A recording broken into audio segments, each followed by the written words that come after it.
কি অবস্থা মোনা?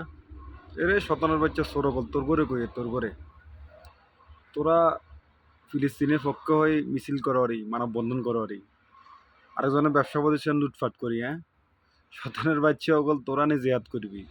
তোরা তো ফিলিস্তিন গেলে ওইখানের যে ধ্বংসস্তবর যে রড বালু আছে সিমেন্ট আছে তোরা এগুলা বিক্রি করা দান্দা স্ক্র্যাপ খুঁজবি। তোদেরকে যদি মাটির নিচেও কোনো জায়গায় যদি ইসলামের পক্ষে যুদ্ধ করার জন্য পারে তোরা মাটির নিচে খনিজ সম্পদ খুঁজতে থাকবি। শতানের বাচ্চা তোরা তো চেষ্টা আকারে তোরা কোনোদিন ভালো হইতিনু। একটা লোকের একটা প্রতিষ্ঠান, আচ্ছা আমি মানলাম বাটা ইসরায়েলের কোম্পানি, কিন্তু প্রতিষ্ঠান তো একটা বাংলাদেশি লোকের। ওই প্রতিষ্ঠান দিয়ে তার পেট চলে, তার সংসার চলে, তার ফ্যামিলি চলে। তোরা কিনা ওই প্রতিষ্ঠানটাই লুটপাট করে নিয়ে গেছিস। তোদের কাছে কি একটু শরমও লাগে না? একটু লজ্জাও লাগে না? কোন লেভেলে শেষ বলে মানুষ এটা করে? হ্যাঁ, এই জুতা চুরি করি আবার এই জুতা পরবি, ফুটানি মারাবি যে এটা বাটা কোম্পানির জুতা। শতানের বাচ্চা বালা করতে হইবি।